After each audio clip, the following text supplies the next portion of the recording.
Ministers, ladies and gentlemen, dear colleagues, welcome to this second high-level academy on the green economy to be held at the ILO's International Training Centre in Turin. It builds on results achieved through the national and regional activities of the Partnership for Action on the Green Economy, PAGE, over the past 2 years.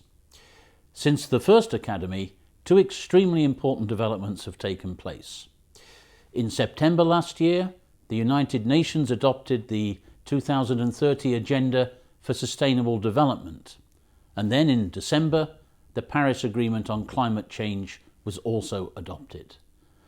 Both these documents reaffirm the interlinkages among the different dimensions of sustainable development, and climate change and the transition to a low-carbon and greener economic future is increasingly recognised and accepted as the context within which all development will have to take place. There is also recognition that climate change and its potential impact on businesses and on workers could reverse the economic and social progress achieved over last decades and compromise our ability to reach many of the sustainable development goals. We've seen the extent to which climate change can damage infrastructure, disrupt business activity, and destroy jobs and livelihoods. The effects of climate change are unevenly distributed across regions, across economic sectors, and segments of society. And as so often happens, women are more likely to be affected than men because of existing gender inequalities. However, the world does not have to choose between job creation and preserving the environment. In fact, greener economies can be engines of growth in both advanced and developing economies. They can generate decent work, green jobs that contribute significantly to climate change mitigation and adaptation, as well as to poverty eradication and to social inclusion. Across the world, demand for sustainable goods and services is increasing, and entrepreneurs, businesses, and governments are seeing sustainability not as a cost, but as an opportunity. Green economies hold a huge potential for new investment. It's estimated that the world market for environmental technologies, most of all in energy and energy efficiency, could be worth well over 4,400 billion euros by the year 2025. The private sector will be a key driver in this change, but in the end, policies matter as well. Governments have a key role to support innovation and to create the framework that underpins economic growth and its greening, particularly in supporting the early stages of research and development.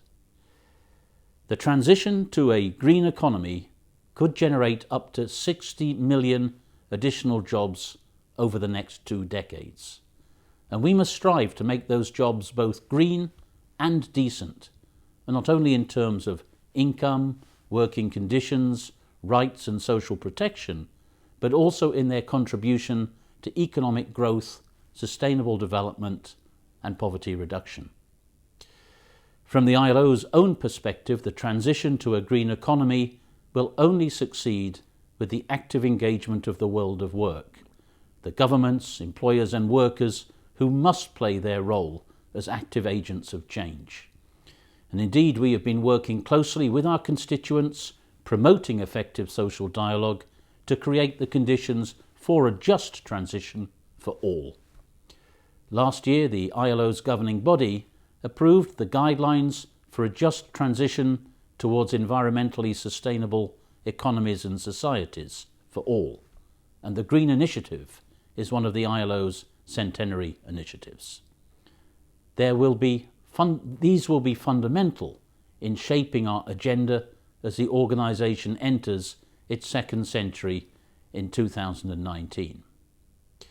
Partnerships between national and local stakeholders and between government, business and workers can help jumpstart the green economy by improving skills and knowledge, identifying employment opportunities, fostering innovation, and promoting sustainable green economy investments. And partnerships between the members of the UN family can further support this process at the national level. And these partnerships are critical for success. And since the first Green Jobs Report in 2008, we have actively partnered with the UNEP, the International Trade Union Confederation, and the International Organization of Employers under the Green Jobs Initiative. Building on this cooperation, PAGE itself provides a powerful vehicle to expand delivery and maximize the impact of all of these efforts.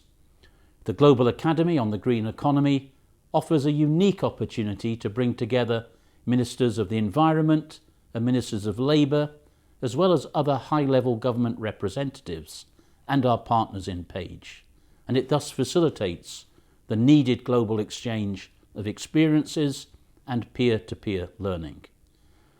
This meeting, we hope, can also facilitate the adoption and implementation of effective national policies by creating a stronger global community with a common purpose, advancing towards an inclusive green economy with a strong focus on decent jobs. And so I very much hope that this experience will be enriching and helpful in your future work. I wish you all the best for a very successful academy, and I look forward to receiving feedback from you on your work. Good luck.